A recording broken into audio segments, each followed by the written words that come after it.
we say 55.2 and 3, if the judge had properly considered the issue of what Mr. Taha's role was, he could only have concluded that in fact Mr. Taha's role as financial advisor did involve advice on investments generally and on structured financial products in particular. Only such a finding would have been consistent with the contemporaneous documents which demonstrated, and we say what they demonstrated. Most of that is self-explanatory, but some of those references in 55.3 I would just like to show you. I think just 4 documents. First of all, H1, please.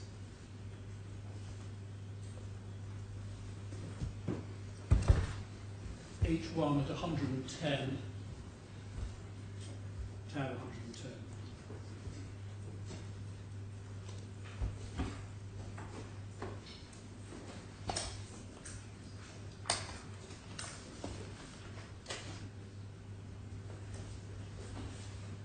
These I'm going to show you 4 of those references that are set out. They all show that Mr. Taha was the driving force behind the claimant's investments, that Mr. Nair and Taha communicated regularly with respect to the investments, and in many emails it can be seen that Mr. Taha was the driving force. So the first of those I want to show you is at 100. I don't think I need to show you the first one or the second. Well, the first one I want to show you is at 120. I might go to that. I'm just picking up what I submitted the best ones here in this series. 120, page 06364, from Mr. Taha. When did the first purchase take place? The actual purchase was June, I think. June 26th.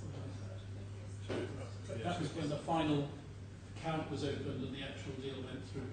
It was in the course of gestation from May through meetings in May and particularly in June 22nd. I think it was only finalised shortly before that. And then the second tranche started in June and went through into July. So could I just show you page 06364, Tuesday the 5th of June. Hello Sharad, following on our telephone conversation, please be informed that up till now I did not receive the requested information from your good self.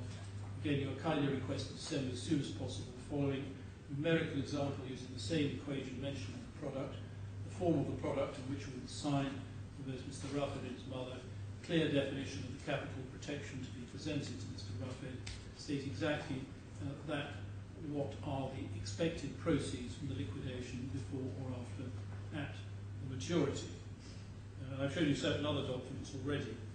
But on your case, that's a rather strange question from somebody who, on your case, has had the answer put in front of his nose. So on this stage, he's received a whole series of absolutely obvious explanations of how the product works. Well, they're obvious as to how there was a capital guarantee of 100%. That's what I was saying. There's very little difference between the formulation of the product when first presented and the formulation of the product that's finally entered into. But maybe I'm wrong about that. Anyway, there we are, right. So he asked these questions. Anyway, this is showing how he's absolutely upfront in relation and taking the lead in relation to this. And the next is 121. From Sharad Nair, 5th of June. Dear Allah, please find both the term sheets with numerical examples of the formula. Mr. Rafed and his mother will have to sign the attached term sheets and investment confirmation forms for executing investments. Then I could ask you to put away H1 and go to H2, please.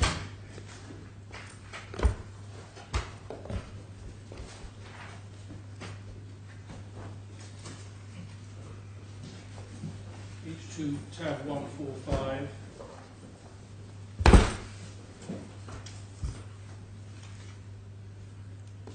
This is on the 3rd of July 2007. The document that I referred to, which has got Mr. Taha's working, is the 11th of July. Can I just find again what that was? Just probably in danger of causing confusion here.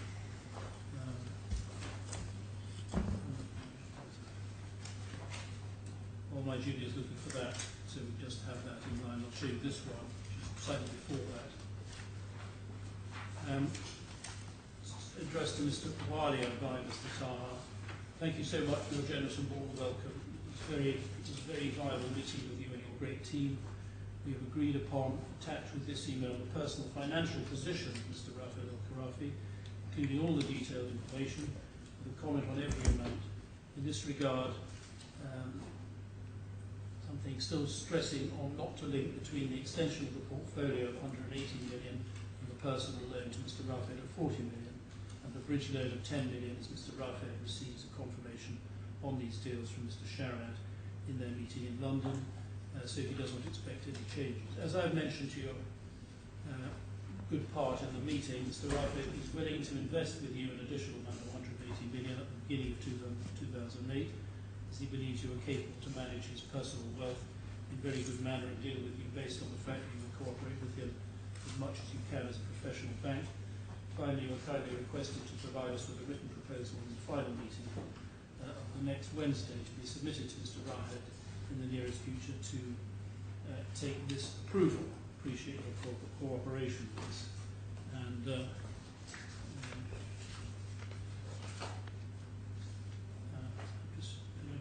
just give me a moment. I wrote a note to myself and just chase it up.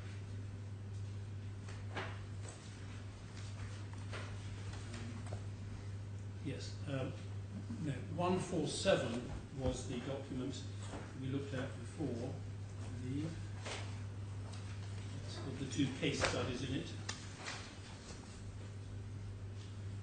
On the first page of that, at 06480, wants to develop a case study for two alternatives and sees how actively engaged using this whole process.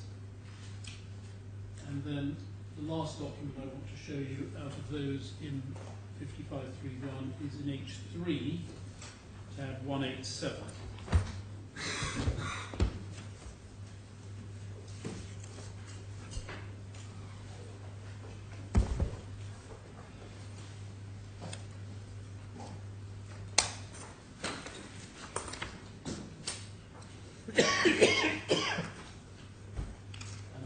I show you this just to show that he was just as much involved in the C3, Mrs. Al-Rifai's investments, as he was in the others in the beginning of 2008. Shogupta Nas writes to Mr. Taha on the 12th of February 2008, as discussed with Sharad, kindly secure signature of Mrs. Alia Al-Rifai to all the attacked forms, so he's involved in that. Not as if he's only in the early stages, he's involved throughout.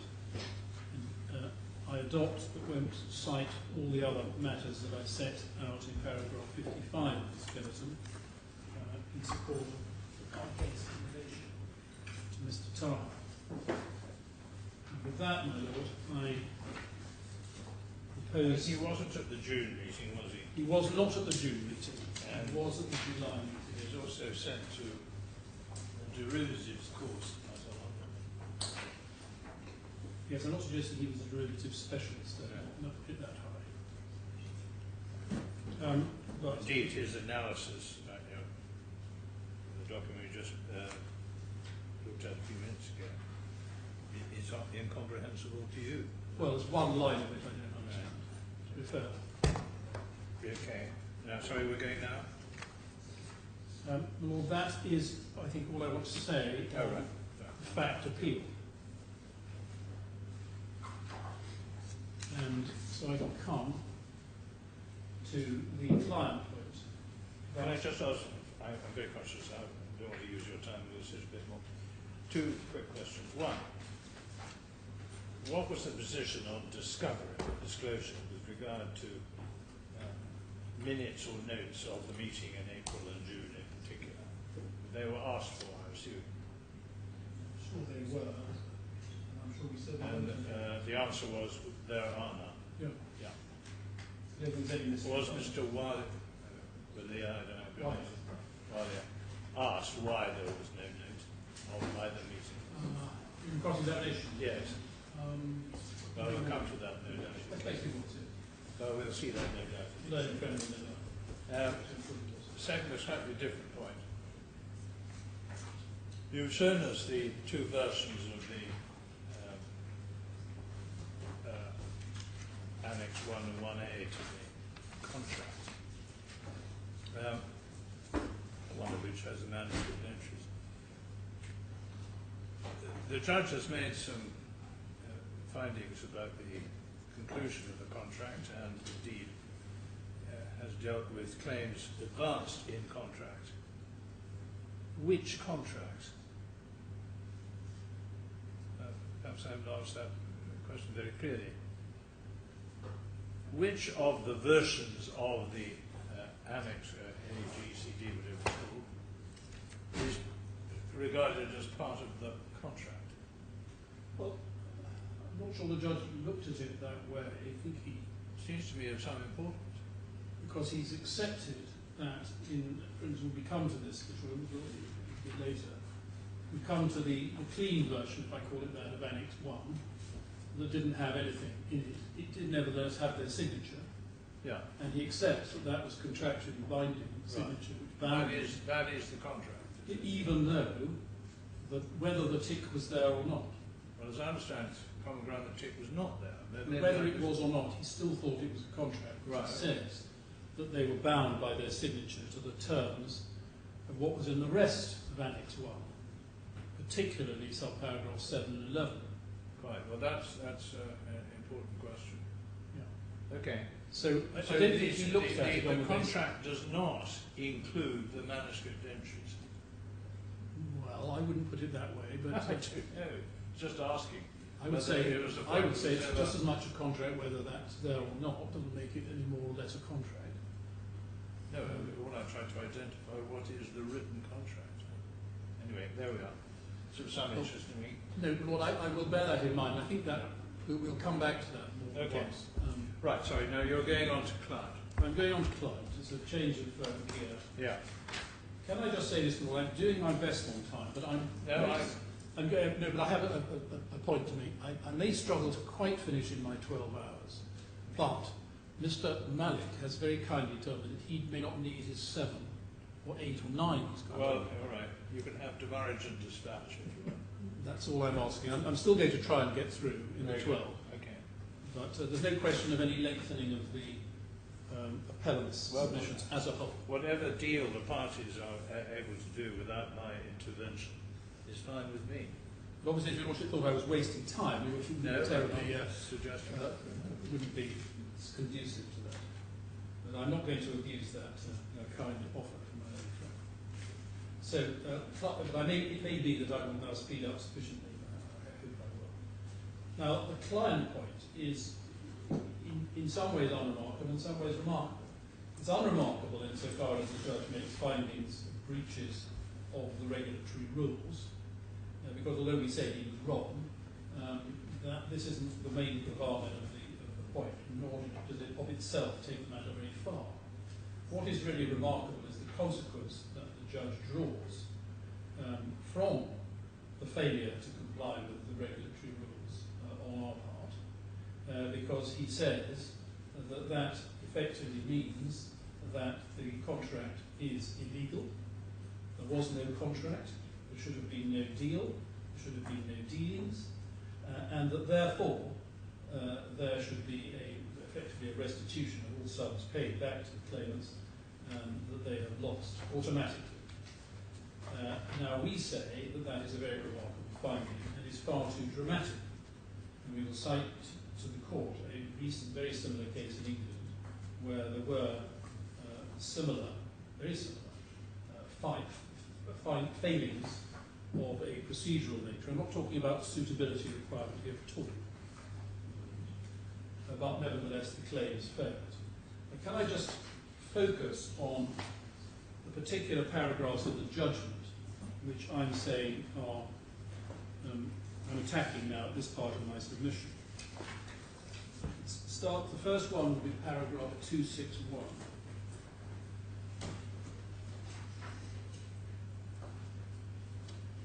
It's important to look at the way the judge puts it.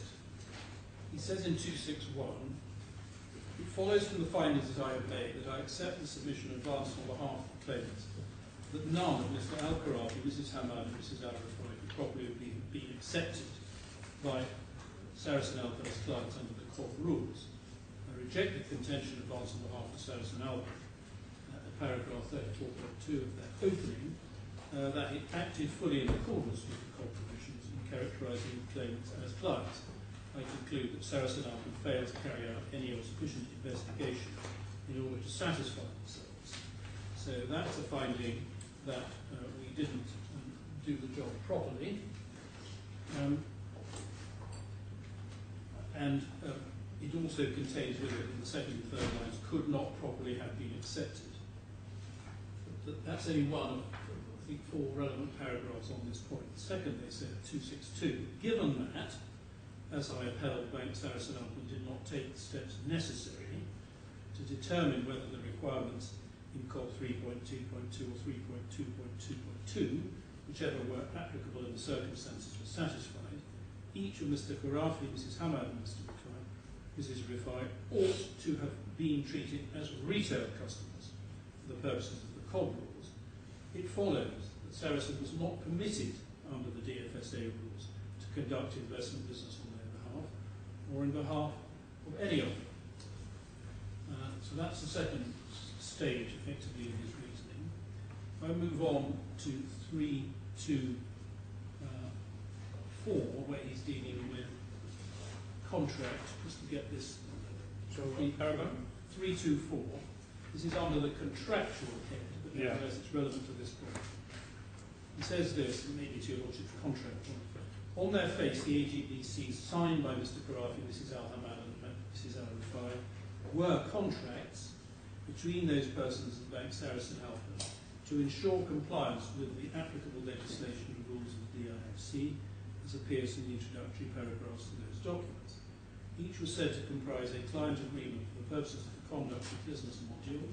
It contained the terms upon which Sarasin-Alpen undertook to conduct investment business for each of the claimants individually as a client. It did not and could not lawfully contain the terms upon which Sarasin-Alpen would conduct investment business for Mrs. Khorafi, Mrs. Hamad, and Mrs. Rifai as a retail customer. To do so would be to infringe the general contravention provision. Now, 3.2.7, he says that is the correct view, which was said earlier. The claimants cannot rely on the AGBCs as providing a basis for contractual claims in respect of breach of duty. Their remedy lies under Article 94.2 of the regulatory law, and Bank Sarasin cannot rely on the provisions of the contract. So they're saying this, what he's saying in all of those paragraphs added together is any apparent contract is not a contract at all. And that it's simply a question then of contravening the general contravention provision in the law, and that is that. We say that that is an oversimplistic way of proceeding. What he should have done is look at any the question of whether or not we'd carried out our obligations correctly. If he found we hadn't, he had to then say, which he didn't do, except perhaps as a cost or something I'll say at a later stage, but what the proper consequences of that should be. Now, we say that even if we didn't carry out our job properly, on any basis, these people were clients, and should have been, and would have been classified by clients, and indeed had been, obviously, by other banks beforehand, which we'll come to. And that the judge is leaping from a criticism of our procedures straight through to a finding that they could not, in fact, be properly treated as clients, and therefore that the contract was void and was a prohibition. We say that his process, which I now want to investigate, getting through to that conclusion was flawed. So we set it out under 3 separate grounds. The first ground, which is was there a breach, that's ground 2, our grounds of appeal. The next ground, ground 3, which is actually where the main force of my submission comes, the one I want to concentrate on most. Ground 3, the consequences of a breach. And fourthly, there's some legal points about the precise meaning of Article 94 of the regulatory law. So I start with ground 2, and the skeleton argument starts at effectively section 61 on this point. And I need to take you to the law for the regulatory background at this stage.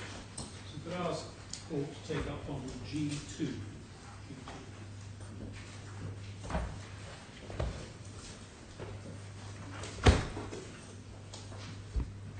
I don't know whether the court has looked at any of this or not, but quite possibly not. So I'm assuming not.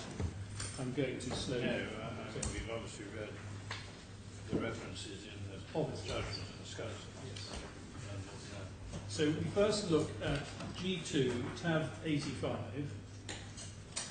which is the conduct of business, which is called both in Dubai and indeed in England, COB. Conduct of business module. There is also, as we'll come to later, a general module, GEN. But the COB module is the one that really matters. And this is the form of the module as it stood from February 2007 to May 2007. However, the document at the next tab, 86, which was the COB as it stood from June 2007 to the end of June 2007, is no different. And we're not concerned, I think, with any changes. My own friend tell me if I'm wrong about this. I don't think I am. Any changes between February 2007 and October 2007, when there was definitely a change in the version we have at tab 89. So I don't think we need to trouble about tabs 86, 7 and 8. I think that's common ground. But there were important changes in October 2007, which mean that in certain respects the case in relation to the third claimant, where he took her investments in February 2008, are different. But starting, so there are only two relevant regimes.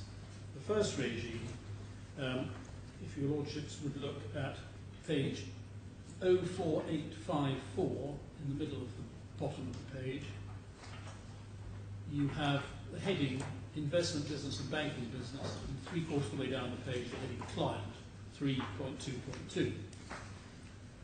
And this is the essential provision. So a client is a person who the authorised firm has determined. I'll come back to these words in the submissions, but it's someone who has, the firm has determined prior to establishment of the relationship is an individual who has at least $1 million in liquid assets and has provided the authorised firm with written confirmation of this fact. B, 2, appears to the authorised firm after analysis to have sufficient financial experience and understanding to participate in financial markets. And 3, has consented in writing to being treated as a client. And just pausing there before we go on, there's no issue about little 3, and the judge accepted that that was satisfied. by virtue of what? By virtue of their signatures on the AGBCs. There's no doubt they signed them, and the judge has accepted that by signing, we'll look at the terms of those. After I looked at this, I'm coming back to those, because I haven't shown you the detailed terms yet. But the judge accepts that. The other points just to make before we move on is the question is whether or not the firm has determined, doesn't say anything about reasonable steps, which it does in one of the October 2007 versions. It just says has determined, and there are 3 things. 1, it simply has an amount of money. Note also under 2 that the phrase is participate in financial markets. It doesn't say particular parts of the financial markets, just financial markets. We'll come back to that. Now, on the next page, it's only little 2 I think I need to refer to, but you see there are other ways you can be a client other than A, although A is the only one that matters. So 2 says any person who does not meet the criteria in 1 is a retail customer. It explains what the judge has said. And then you have some guidance, which I don't think makes much difference. Liquid assets For the purposes of 322A1, liquid assets are cash or assets which can be readily converted into cash, including but not limited to marketable securities, government bonds, treasury bills, and notes that mature within 90 days. And then we have three more paragraphs, 324 to 6. 324 is headed Analysis. For the purpose of 322A2 and B2, an authorised firm must ensure that the analysis includes consideration of each of the following matters. A, the individual's knowledge and understanding of the relevant financial markets, types of investment, and all the risks involved either generally or in relation to the proposed investment. The length of time the individual has been active in relevant financial markets, the frequency of dealing and the extent to which the individual has relied on financial advice from financial institutions. Size and nature, transactions, relevant qualifications, composition and size of existing portfolio, any other matters that the authorised firm considers relevant. Then verification systems. The relevant financial market is what? Well, sure. We say the relevant financial markets is the financial markets which would include investments in bonds, equities, and indeed these products. My own friend would say, no, it's a much more narrow market dealing only with structured products. But, first question would suggest relevant to the investment that was going to be made. But yes. Okay. Anyway, that's 324. I'll come back to that. Come back to that. Verification systems and controls. An authorised firm must have systems and controls in place to verify, prior to undertaking investment business or banking business, that a person is a client. Systems and controls must include carrying out appropriate checks.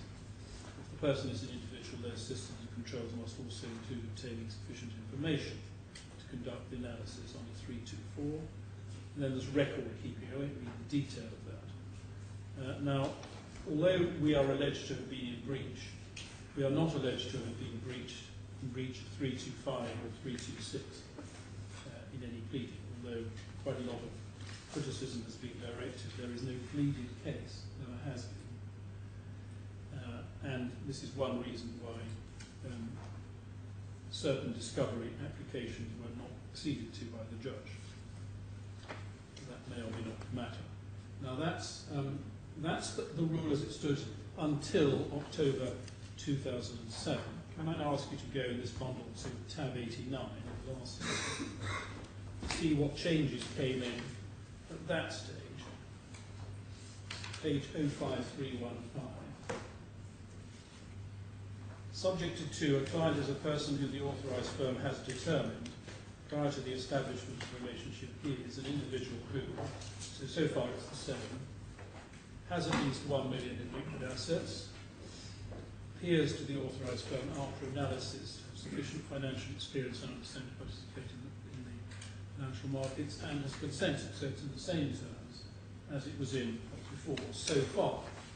But what is new is subparagraph 2 on the next page, 05317.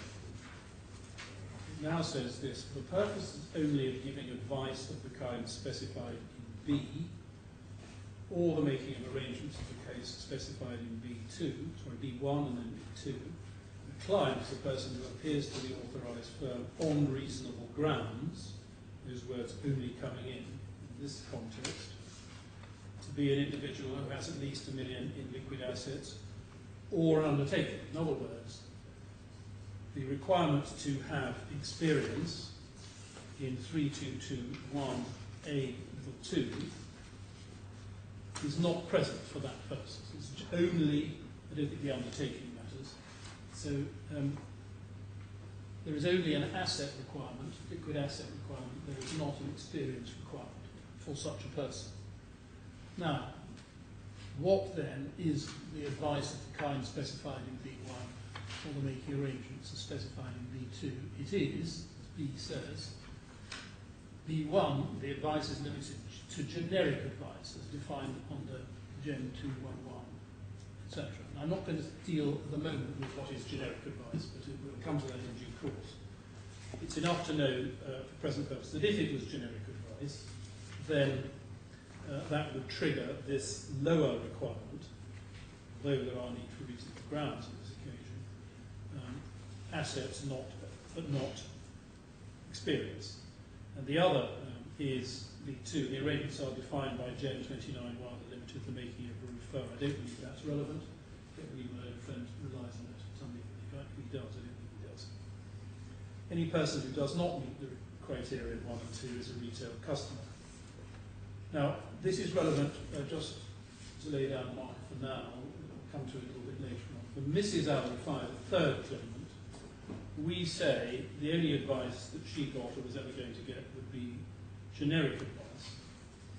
And if that's right, which of course the judge is against us on that, but if we're right on that, then there wouldn't be any requirement in her case to investigate whether or not she had the experience requirement, but only the asset requirement.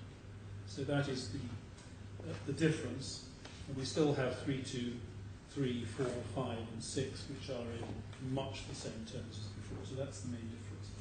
But for the rest of my submissions, at least for this afternoon, I'm going to be dealing with the first two claimants and the first version of the rules. For the moment, you can put away, and we'll certainly have to have that one back later. Can I now show you again, but in more detail, the AGVCs back in bundle H1.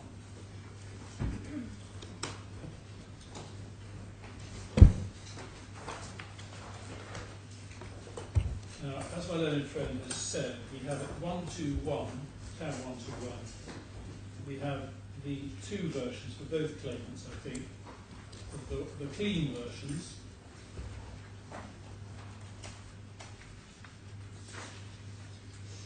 And sorry, H1, 121. Each one, 121. No, I have it as 121A, if that's... Oh, so sorry. Yeah. Your knowledge is right. It is 121A. Yeah. It's my fault. 121A. Yeah. Thank you. So the first document is Mr. Khorafi. His name is there in type.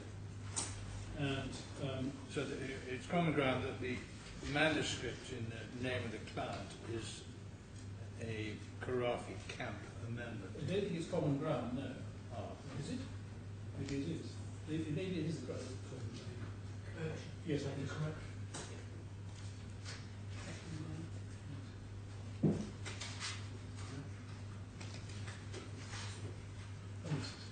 This is yes, I'm not sure that's common ground. okay, all right.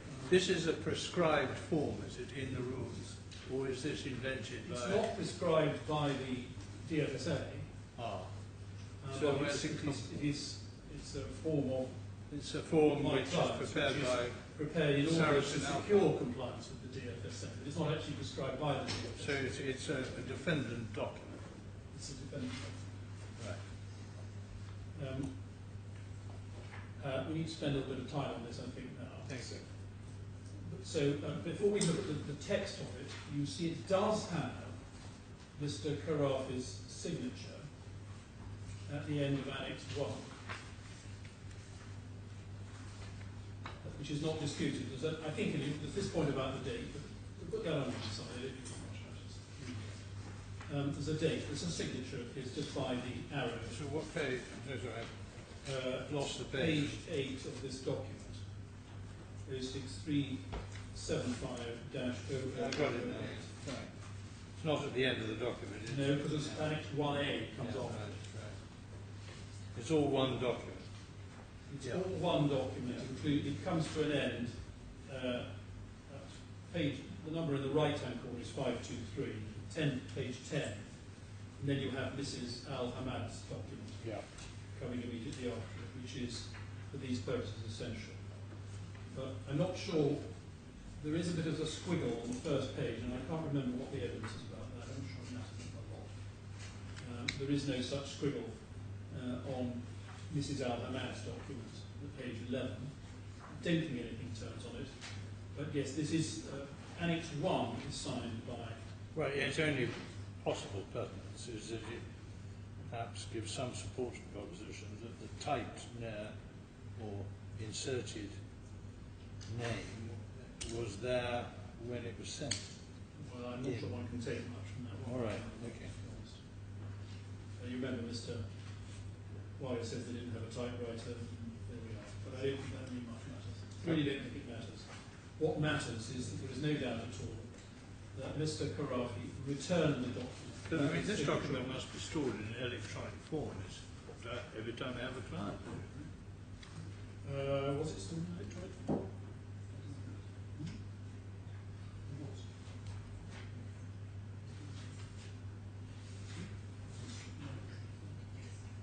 Yes, it was. I thought it was. So a typewriter point is rather irrelevant, isn't it? Well, Anyway, because somebody has typed that. I mean, that can't be word processing. With That's the right. computer. That's not, No, I see. not word processing typewriter. That's what point Mr. Wali was making. No, I see. He says that, which is not the word processing at all. It's a typewriter that's done. I don't know how he knows that, but okay, I accept that. I don't think your lordship needs to necessarily accept it, because I think at the end of the day, it doesn't really matter. I have to say. Except insofar as I understand Since computers can produce any form of TypeScript, I'm slightly surprised by that. But anyway, on we go. No, I think that his point was that's done by a typewriter, not by a word processor. So that's his point. But anyway, I don't think that's terribly relevant at the end of the day. What is relevant is that Mr. Al-Khorafi has signed Annex 1. Yes. But not Annex 2, or indeed Annex 2 is completely blank. Annex 1A is completely blank. Yeah.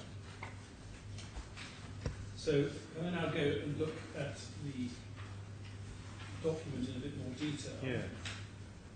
Yeah. I find my copy of is actually much easier to read. My copy, yours may be, my lord, in tab 122, which for present purposes I think is certainly legible in my copy. Although this is the filled-in version, so we must be a bit careful. Or even 1, 2, 3 is even clearer. I don't know. Does your lordship have that? Well, I'm having no difficulty with If you're having no the difficulty, first one, yeah. if you're having no difficulty with 121, let's see, 121A. So it says these additional business conditions are entered into to ensure compliance with the applicable legislation. So, as I said, it's not prescribed from by the DFSA, but it's in order to ensure compliance with the DFSA requirements. And form the basis of the business relationship between the client and the DFSA. No other agreement entered into with Bank Sarasin & Co., its branches, representatives or affiliated companies, or any document executed in favour of the Sarasin Group shall be replaced hereby. If there's any conflict, I don't really worry too much about that, more the next bit. The additional general business conditions comprise a client agreement. The purposes of the COG module of the DFSA rulebook, which have come into force upon execution of both parties. Client qualification. The client has completed the client declarations undertaking authorisation set out in Annex 1. The DIFC is a wholesale jurisdiction. The client when dealing with the DIFC will not be afforded the retail consumer protections and compensation rights generally available to them in other jurisdictions. Investment services to be provided, and we'll come back to that later. I don't think I need to dwell on it from now. Authorisation by BSA. Authorisation of BSA. BSA is Bank Sarasin-Alpen. So that's authorisation. I don't think I'll read the detail of that at the moment. Investment services, we'll have to come back to that later. Termination of investment services. Restrictions on investments, I don't think I need, but I should. Well, I should perhaps. There shall be no restrictions on the types of investments and markets in which you wish to invest. That's probably not particularly relevant. Fees and charges. BSA's obligations when providing investment services will certainly have come back to 2.6 later on, but not at this stage. 2.7, I don't think I need to worry about. 3, information communication authorisation, I don't need to worry about, I think, for the moment. Applicable law and jurisdiction at the end of this, governed by student courts, the laws of the DIFC, submit to the non-exclusive jurisdiction of the DIFC courts. So that's that. Perhaps for present purposes, the report is Annex 1. We know that the first box was not ticked, but what is said otherwise is this: the undersigned hereby represent and warrant that I meet the definition of client set out in the conduct of business module of the DFSA rulebook as follows. and then there are the blanks. I'm not going to make my submissions about the blanks or lack of them or the ticks at the moment, but you see what the possible candidates are. The first one is certainly relevant. The second one, it's hard to see if it could have been relevant. An individual who is an employee of the firm's employee doesn't seem to be terribly relevant. And then the rest are all undertakings, companies, trusts, and other sorts of things. As you cast your eye over those, you see what they are. So that's one. Two, I declare that the particulars and information provided by me to BSA and of the Sarasin Group are accurate, correct, true and complete at the date thereof. That such particulars and information, whether provided to BSA or the Sarasin Group, will be depended on by BSA in making its decision as to whether I qualify as a client, undertake to advise BSA in writing at any time of any changes, acknowledge and accept full responsibilities to any particulars information provided at any time to BSA, is accurate, etc. Authorise BSA to contact any source. 6, declare and confirm that providing this information I am acting as principal and not agent. And then 7 is very important. Declare and further consent to being treated as a client under the laws and regulations of the DFC, and confirm that I understand that by making this declaration and giving this consent, I will not be afforded the retail protection, customer protection and compensation rights that may generally be available to me in other jurisdictions. I'll come back to 7. I'll just finish off before coming back to it. I don't think 7, 8, 9 or 10 is relevant, unless my friend thinks they are. But after 11 says, acknowledge that BSA has the discretion to approve or decline an application. After that it says, I hereby confirm that BSA is not required to consider the suitability of any particular investment when giving the advice or recommendation to, or accepting instruction or offers from me in respect of such investment, unless in relation to a specific request for advice or recommendation or other investment services. I have supplied to BSA specific information on my situation or requirements for that investment and requested specifically that these be taken into account when BSA is preparing such advice or recommendations or accepting instructions of others. There's no doubt that was signed by Mr. Khorafi and indeed by Mrs. Hamad when they had been signed, when they returned them to Bank Sarasin. And the important one is 7. So it's 2 things, in fact, that's being said here. The judge accepted that this was effective. Declare and consent to being treated as a client under the laws and regulations, and confirm that I understand, etc., what the effect of that is. Now, to anticipate my submissions a little later on, I'm going to say whichever box you're filling in, they are plainly accepting that they're clients. They're accepting that they're to be treated as clients, and they're consenting to be treated as clients. Well, there is an inconsistency, isn't there? If one, no box in 1 is ticked, it's quite difficult to read the introduction to 1 consistently with 7. Well, the judge didn't take that point against me. True. Unusual of him. You never know. You never know. Well, you're asking for a rehearing, almost. We'll see how we go. Right. And then we got the you say in this case it's obvious which box it was, but I didn't come to that point. Right. It could only be the first box. I followed that. Yes. And the fact that it hadn't been filled in was a technicality. And we just filled it in to give effect to what was obvious. Right. But that's looking ahead slightly. Yeah. But the judge accepts that for the purposes of the rule 2.2.2, they have consented to be a client. And yet he also said, as we say consistently, that they weren't and shouldn't be treated as a client. And I'll come to, again, I'm anticipating points. I'm going to say that statement in paragraph 7 of the signature, in fact, really forecloses this issue as to whether they were clients. It doesn't foreclose criticism of our behaviour. It forecloses the idea that they should, as the judge rather extraordinary says, they consented to be clients, they declared they were clients, but they weren't clients, and therefore the contract is void and of no effect, and the whole thing's illegal.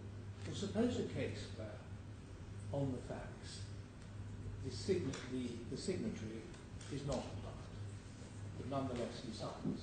Right. Would you say, although on the facts he's not a client, by putting his signature to this document he becomes a client? No, it would indeed.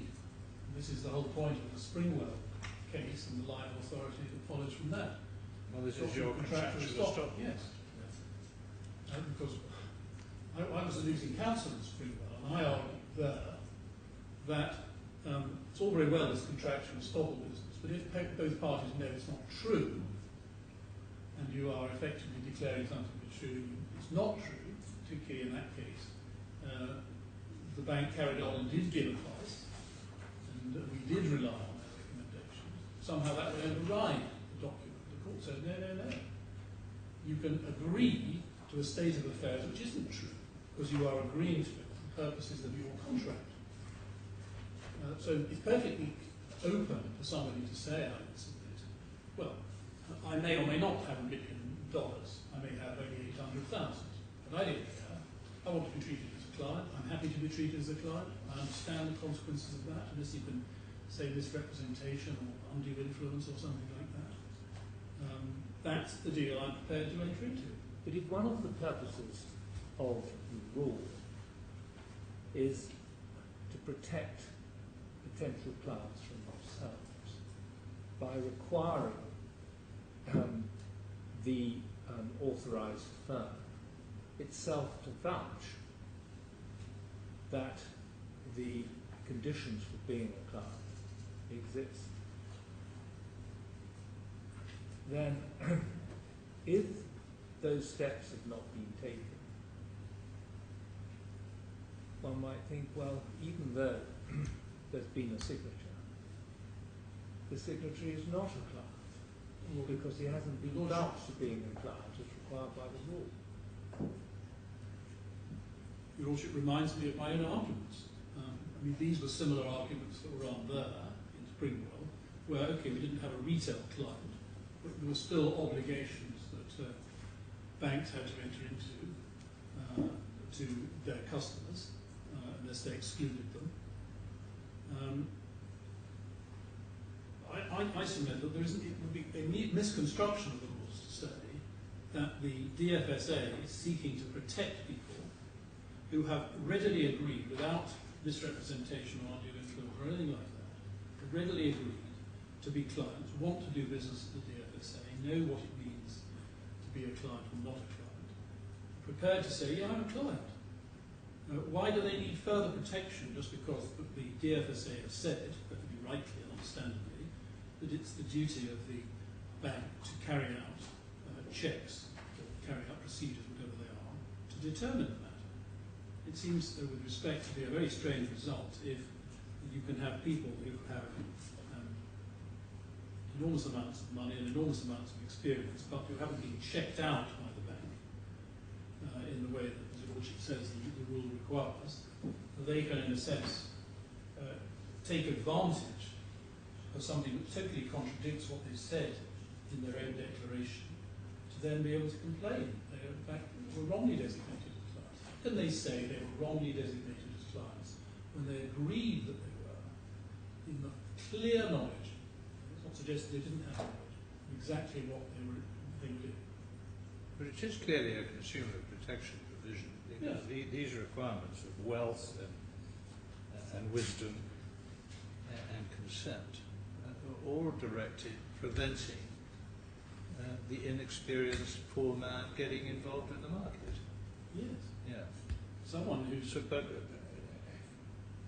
there doesn't seem to be much point in requiring the banks to investigate whether the proposition advanced by the supposed client is true or not, because it doesn't matter if he signs the form, that's up to him.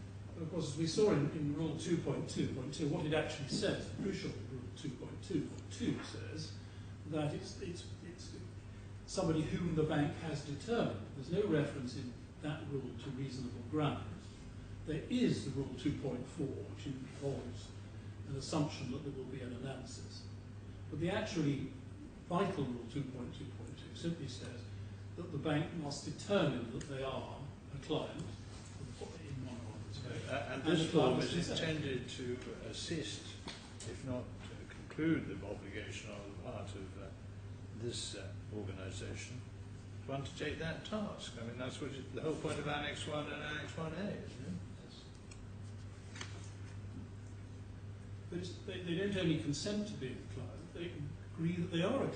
No, I follow that, but I mean, the whole point of Annex 1 and Annex 1A is to allow the bank to make that determination and have a record of it. Yes. Yeah. Yes. Anyway, Anyway, I'm sorry, we're interrupting you far too much. I do don't mind apologise. talking taken out of order. But Sorry, we finished Annex. I think for the moment One. we've finished the AGVC. Yes. Annex 2 isn't quite so, Annex 1A isn't quite so central to these To submissions. this point, no. Anyway, Well, but I'm not forgetting them, that they're there, I'm going to come back. right. Now, the first point we made, I'm going to come to contractual estoppel, but that's only one of the points. Yes. The first point we make is in skeleton paragraph 67 form.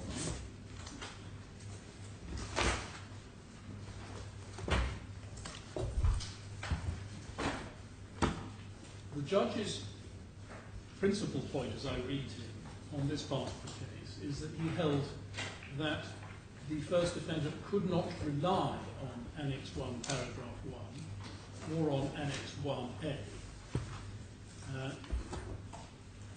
And I just want to follow this through, because we say his reasoning is fallacious. We go back to the judgment, paragraph 234.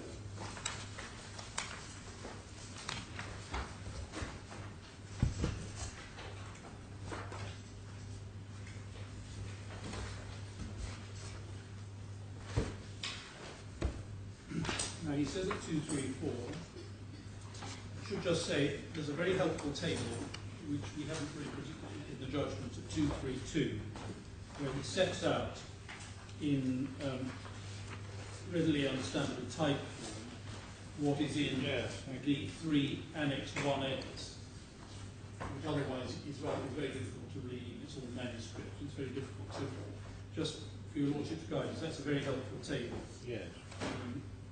Anyway, after that, he says, I've explained at 233, at the time when Sarasin-Alpen accepted Mr. Khorafi and Mrs. Hamad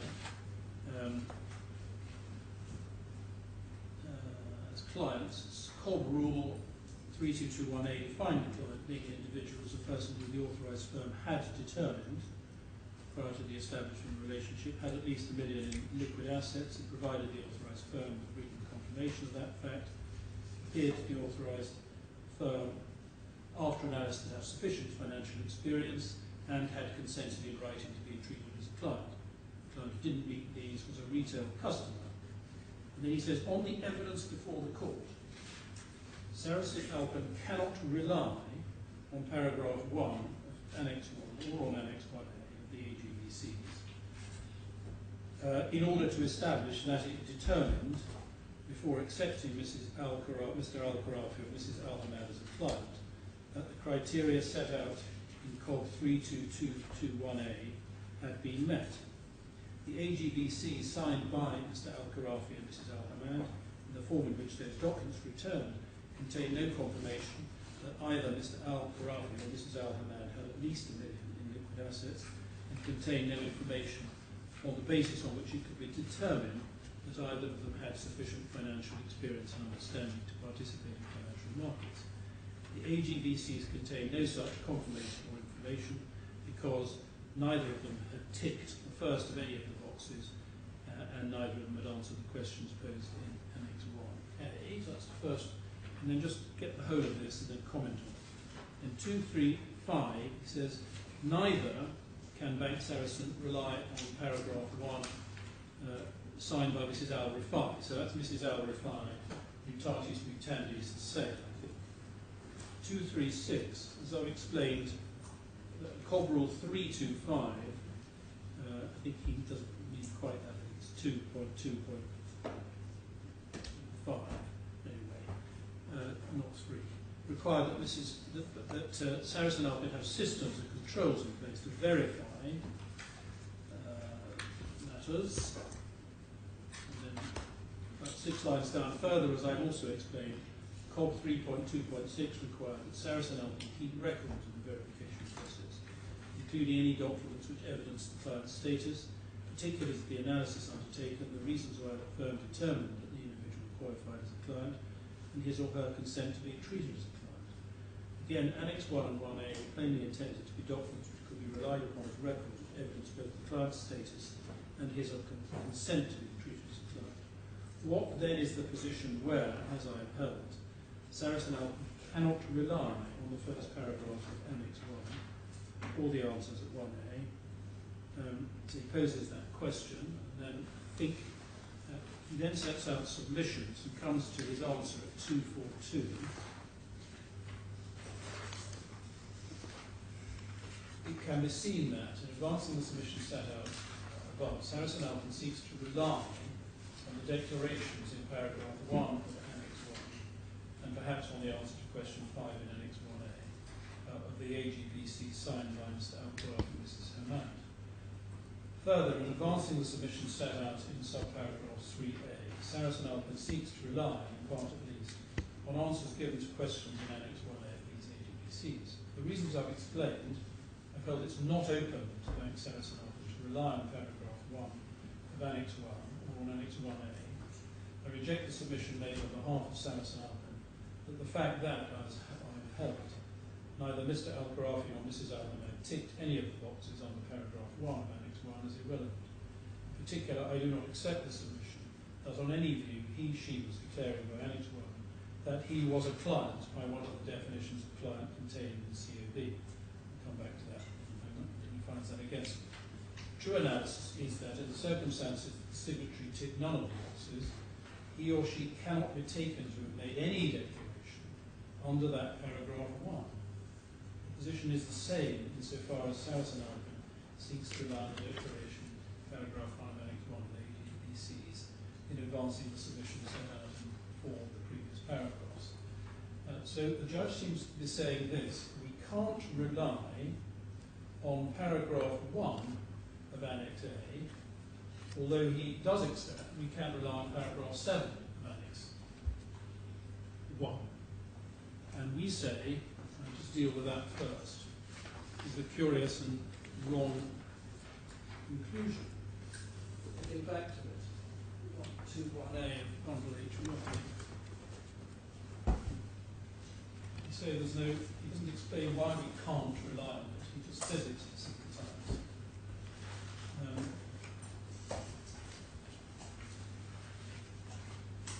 So here we have Annex 1. So 118. 118 is the, I think the second one. It's 118. I've got it, just 08. 08 is at the end of Annex 1 of Mr. Al-Khorafi's. Yeah. Now, so looking at it as a whole, I, the undersigned, hereby do various things. Leave 1 out at the moment. 2, 3, 4, 5, 6, 7, 8, 9, 10, and 11 present, even the judge seems to think, and certainly number 7, I felt 650 to the others, no problem in saying that they are agreed to by Mr. Khorafi through his signature. Nevertheless, the judge says, when we go back to 1, but because the box wasn't ticked, therefore, we can't rely on that paragraph at all. We can't rely on a representation warranty that he meets the representation of the client. Now, with respect, that is simply wrong. Why does one need necessarily, if there is no doubt about it, to have filled in one of those boxes? Because what he said is he represents that he meets the definition of client.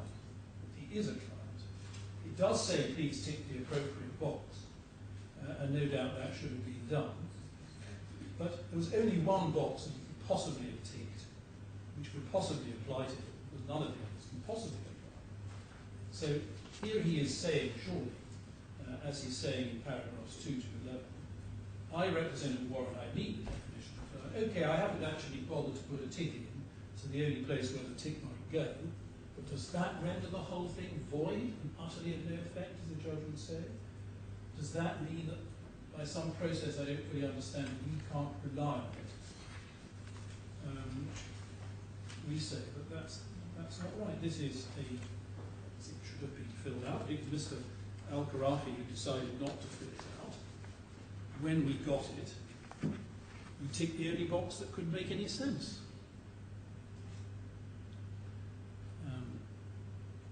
And if I just follow the skeleton on this just for a moment, paragraph 67 to 69, we say in paragraph 68, the judge doesn't give any reason for reaching his conclusion that we could not rely on it. And we say it was wrong. There was a non sequitur. It's not understood what he meant by this. If it's presumed he meant that as a matter of construction, because the forms were returned with Annex 1, paragraph 1, of Annex 1A not filled in, these provisions must be treated as entirely deleted, and I would add the words or ineffective, then such unspoken and unreasoned analysis is, we say, wrong. The information recorded by the first defendant came from what the claimants or their agent, Mr. Turner, was told by the first defendant. And that's moving on to something else, right? Well, he seems to be assuming that the relevant form is the one that was filled in, rather than the blank one, isn't he? No, Yes. Yes. But not easy, is it? no. Yes, your Lordship is right. The point in 69 is a different one. It's a point I take, but it's different, a different one. But then one comes on quite quickly to the point in paragraph 70, which is in a sense I've been anticipating already. In any event, the other terms and the surrounding circumstance enable one to conclude which box of Annex 1 the parties intended to apply, namely the first one.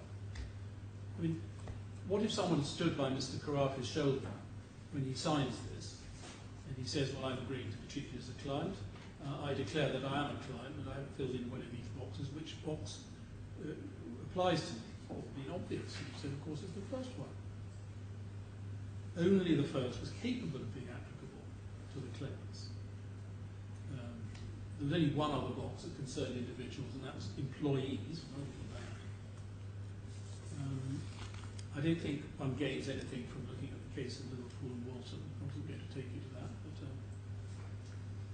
Lordships have the point for what it's worth without looking at that case. And is box 1 sufficient for your needs, or does one also have to find some acceptance as to investment experience, if I can put it that way, or sufficient knowledge to participate in? I would say not, because this stage in the argument we're concerned with whether they have. So perhaps I can't make this point fully without my contractual estoppel point. Right. But it is the contractual estoppel point. Yeah. It doesn't matter what he was worth. Doesn't matter. Sorry, what? It doesn't matter what he was worth, and it doesn't matter what he knew. He signed the document. Yeah, I mean the point the judge is making here is he didn't sign, he didn't tick a box, and therefore we can't rely on paragraph 1 in any form. Yes, but I have some trouble following his proposition. You can't rely on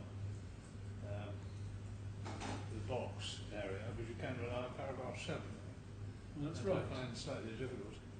It is, my lord, but he's right about paragraph 7. It's a very stark contrast. He's right about paragraph 7, and it's a very strange result. If the mere omission to put a tick in the only possible place where the tick could go renders the whole thing a complete nullity. Because what he's saying is can't rely on it. That's what it seems by his repeated reference to can't rely. And we submit that this isn't right. Now, the point in 69 is a different point, but I make that. In 70 I mentioned that there are other ways of putting the same point, which really probably all come round to the same, but anyway, 71 is a slightly different way of putting it. we say the claimant's signatures on each of page 8 at the end of Annex 1. The judge correctly made no suggestion in the other paragraphs. I think I've made that one. That's probably the paragraph 7 one. So I don't think that adds anything to what I've already said. 72, to the extent necessary, the first defendant relies on the principle where the words of a contract fit with two meanings, one which is lawful and the other unlawful. The form of construction should be preferred, and I do suggest that the first defendant's construction meant that the first defendant's agreement pursuant to the Act was lawful, whereas the claimant's construction means the whole thing is unlawful. And if the court is in doubt, it should prefer the construction which renders it lawful rather than unlawful. 73, alternatively, the correct construction of Annex 1, paragraph 1, which is certainly one where I put the case, no box having been ticked, so the claimants were acknowledging that they were clients by whichever route in SCOB, I think I've got that notice 3.2.2 applied, by signing the AGPC as the only possible sensible construction that they were clients.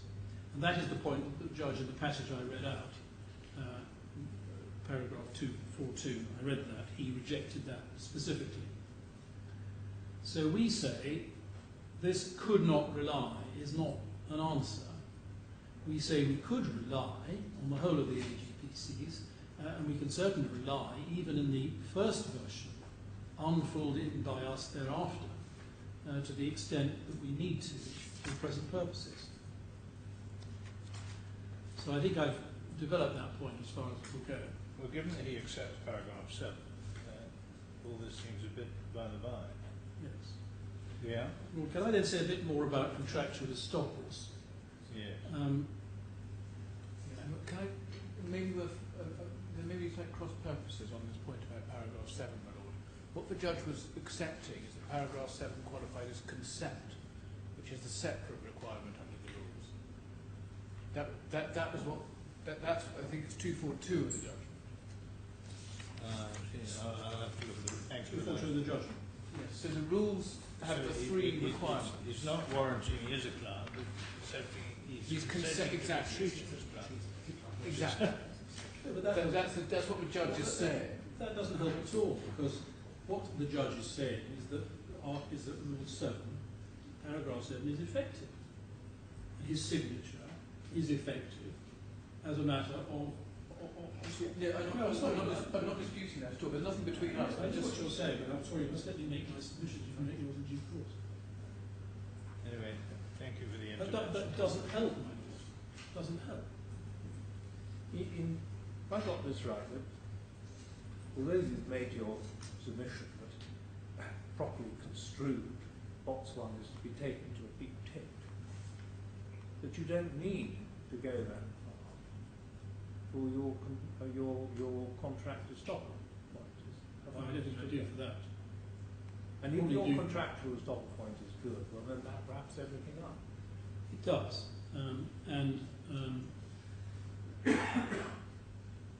Can I just deal then with what I say about contractual estoppel?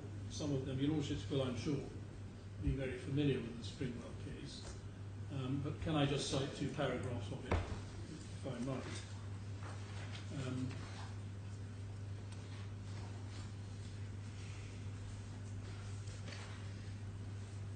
The Authorities Bundle 2, tab 17. It's really the note at the bottom of page 60 of your skeleton, isn't it? Page 60, my lord. Of your skeleton? Yes. Note 23. I think there's just one other. I think is it? Sorry. There's not much more than that, you're right. But this is a point that I do place some reliance on, so I'd just like to take you through it. It's not a long passage. Authorities Bundle 2, tab 17. It has a folder to itself.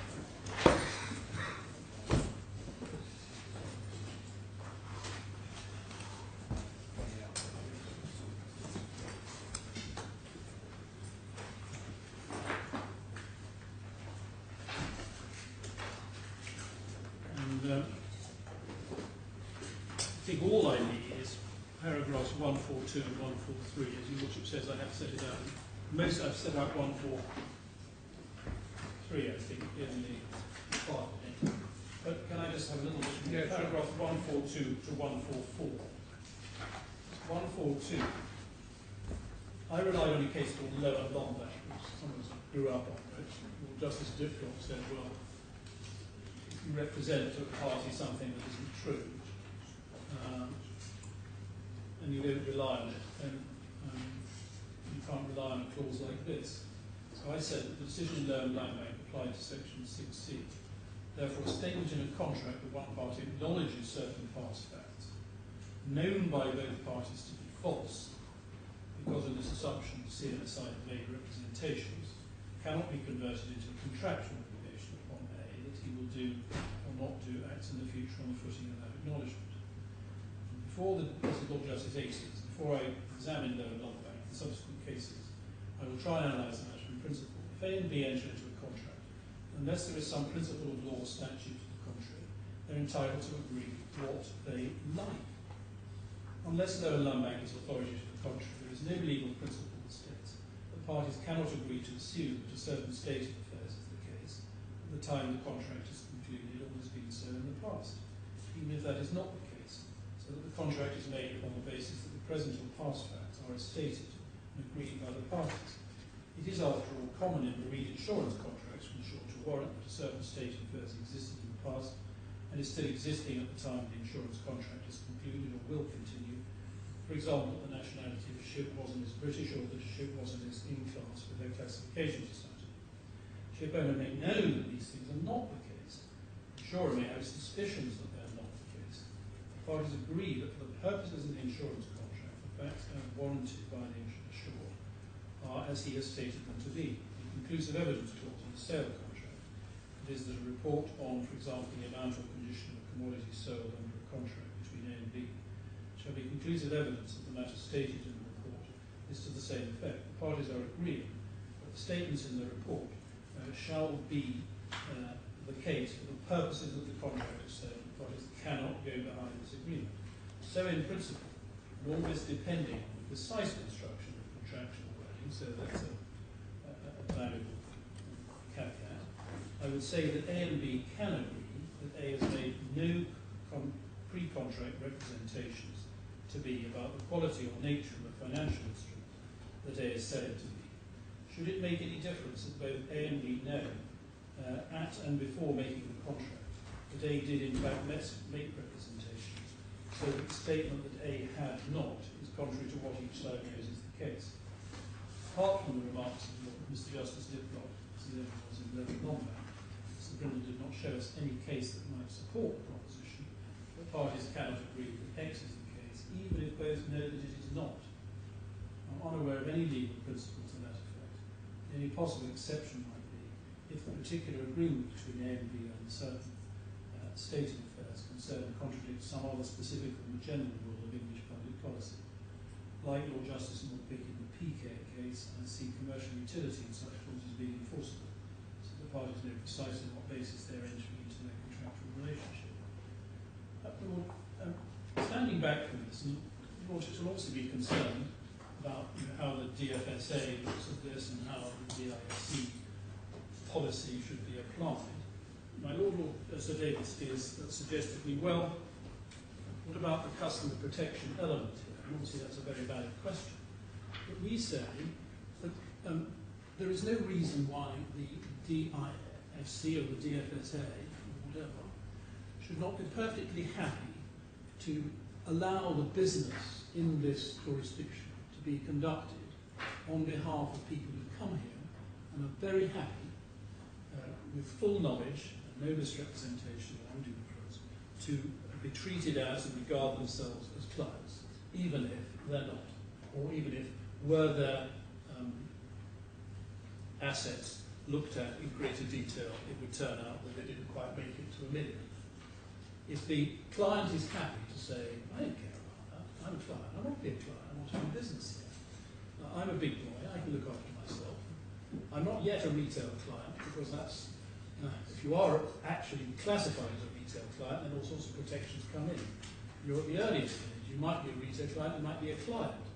But you're a big boy, and you come along, and you sign a document, and you say, I want to do business, I'm a client. What's wrong with that?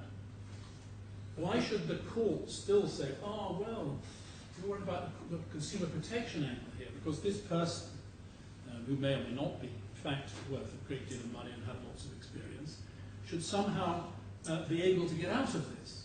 He's been prepared to go forward on this agreed contractual basis, but we should nevertheless protect him from this. But if the regulatory authority is to be taken to have been content with a situation where there is an agreement along the lines that you're postulating, why is that not included in the definition of a client?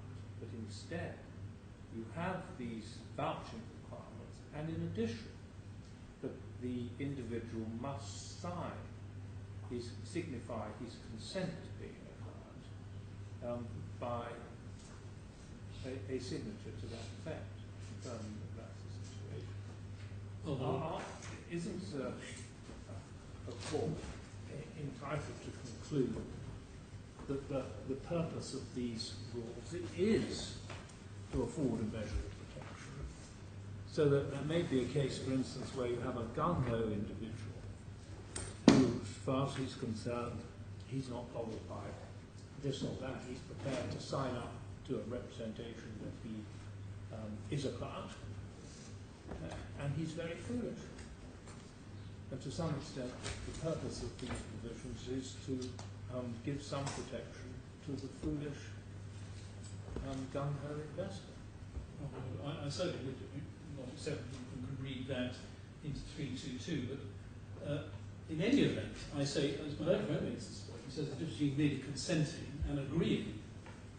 He says, my own friend says the difference. He says, oh, clause 7, that's just I'm only consenting, I'm not agreeing. Actually, that's not what clause 7 says in my submission. There doesn't seem to be much point to these rules, if you're right. Sorry? No, because you may say, They're a complete waste of time. Why does the bank bother to find out whether somebody is genuinely a client? They just ask him to sign the document. you may say, Lord, I consent to being a client. I don't know whether I am one or not, but if you tell me that well, it may say found your contraction is top of mind. I know I'm not a client, and the bank knows you're not a client. But if you say, it's not only do I consent to be a client, but I am a client. Yeah. I am one. So the whole But process that is of different, my Lord. determination seems very strange. Well, it is I'm not my Lord. Because I think what's envisaged, and to some extent I have to accept what my Lord Richard Field says. I mean, to some extent I have to accept it, because obviously the rule does envisage that there will be a process of classification, and then there will be a consent. Yes. And there's a problem if you short-circuit the whole thing by saying, well, consent in every case is enough, so the rest of it is a nonsense. But there is a maybe we have to give a further thought to contractual estoppel in the context of market protection of this kind. I don't know. Well, anyway, that observation demonstrates that my level of absorption is beginning, I'm afraid, to I'm happy to fail. It has been a long time if we stop about now. We can go on a bit longer, but people are already going to suffer, not just us, because of the short-hand writers. And so we're going to take a break now, if we may. I think Mr. Maddock would like to say something briefly. Yes, just one point. I've got hard copies of my written submissions. I'm going to hand that in to the class because I'm conscious you may just have it in an electronic form. Now, yes, thank you for that. Yes, I've only got the earlier ones. That's right. Yes. I've got. Let me understand. We've got copies of your submission in the bundle, have we? Or have we just been looking at it? So are you saying the second appellant's skeleton body? Yes, but not the supplementary skeleton. Well, I think we're going to get. No, you're getting both sets of supplementaries. Right. Okay. Thank you. If you could possibly put those. I think they are here. Yes. Well, I'd rather have them in a bundle. Yes, that's what I said too. Thank you very much. If we can just get these put in bundles. Yeah, that would be good. Here. That would be very good. Thank you. Right. I will see you later.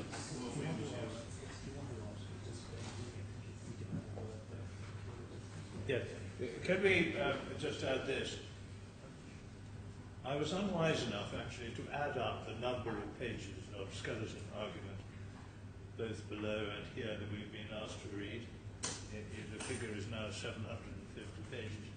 But despite that little bleat, I wonder if we could have word versions of all